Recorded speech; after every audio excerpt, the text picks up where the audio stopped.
Howdy YouTube, today we're taking a look at the Jakks UFC Kmart exclusive from Series 2, the cardio machine, Cain Velasquez.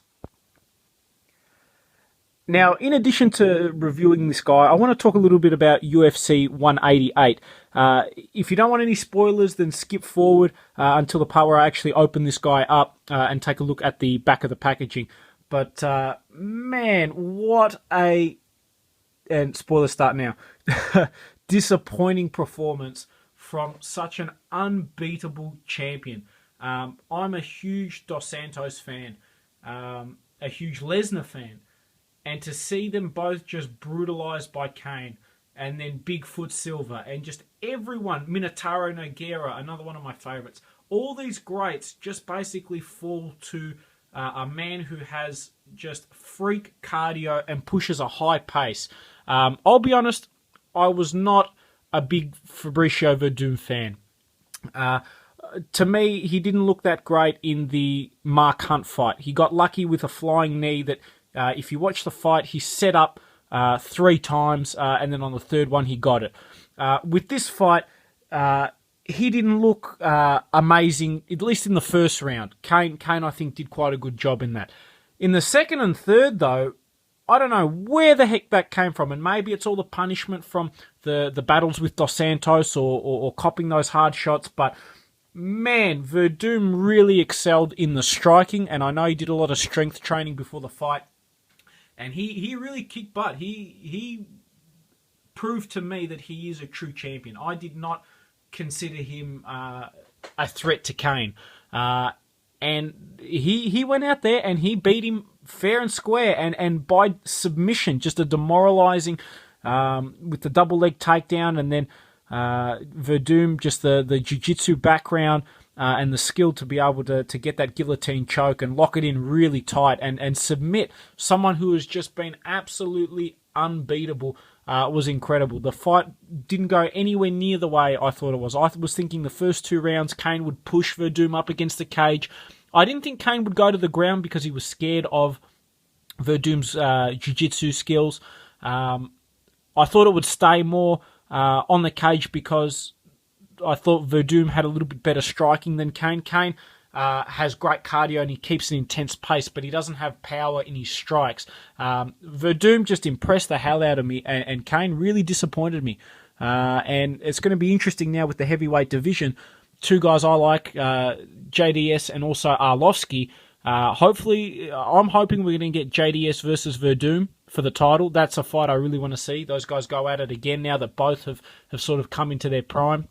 And then I want to see Arlovsky, the former champion, versus Cain, the former champion. I think that'll be a great match as well. So it really opens up the heavyweight division, the result. It's one of those things that I kind of wanted, but then when I got it, I wasn't as happy as I expected. I was actually a little bit sad for Cain. But let's get this guy opened up and hopefully give you guys a cool review.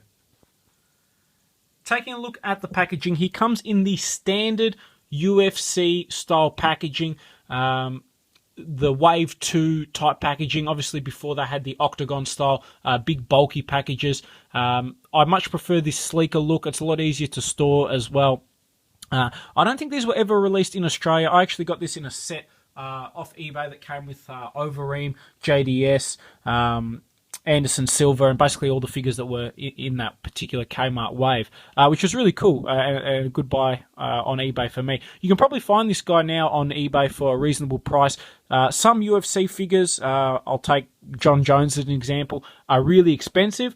Other UFC figures, Minotauro Nogueira, Mark Coleman, are dirt cheap, like the $10 range. So it's really a mixed bag. Some figures are worth a lot, some aren't. But this guy looks pretty cool, and Jakks have always done a good job with the UFC figures, I thought. He does come from UFC 121, where, of course, he took on the Beast Brock Lesnar and absolutely brutalized him. So let's get Cain opened up. One thing I thought was interesting, actually, that was on the front of the packaging is that it had the American flag, which Cain is, but he's also a very proud Mexican. as those will know with UFC 188.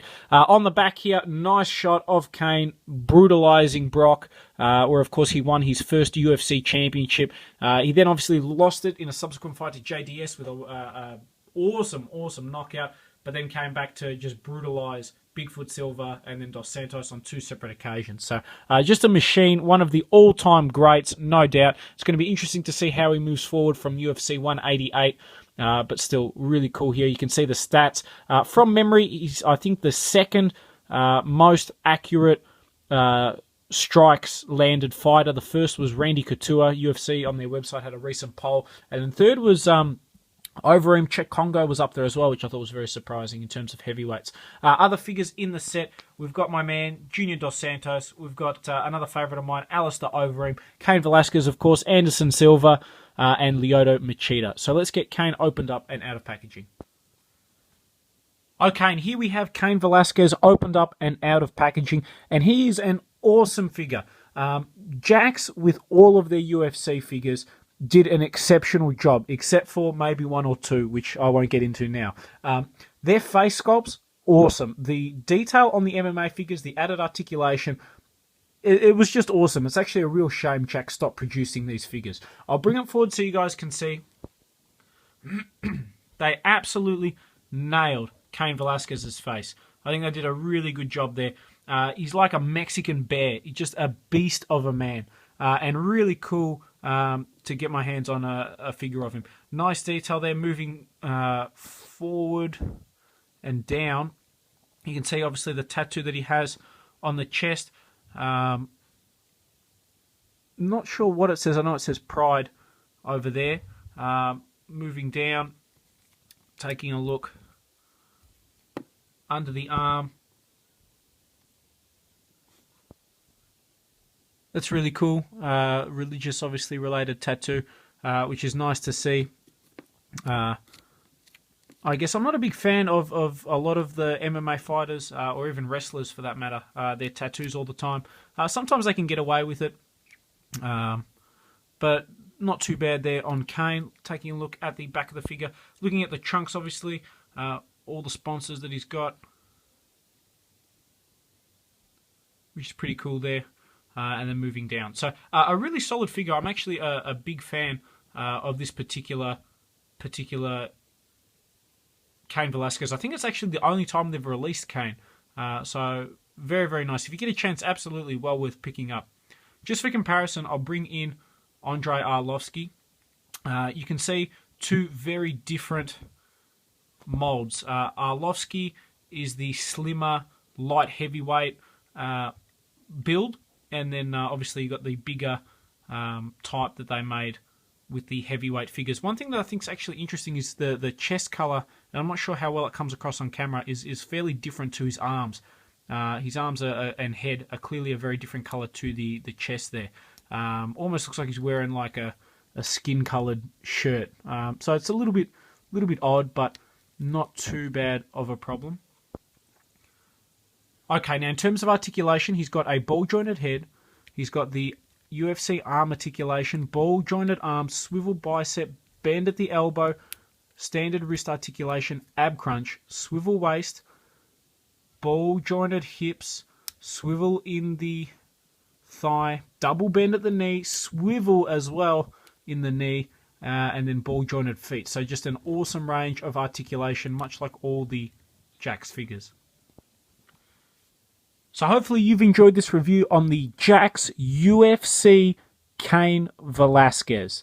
A really cool figure. If you get a chance, absolutely well worth picking up. It's going to be very interesting to see how he goes from here moving forward from UFC 188. Certainly one of the all-time greatest, and it's yet to be seen, I'm going to say, how he ends up with his fight legacy.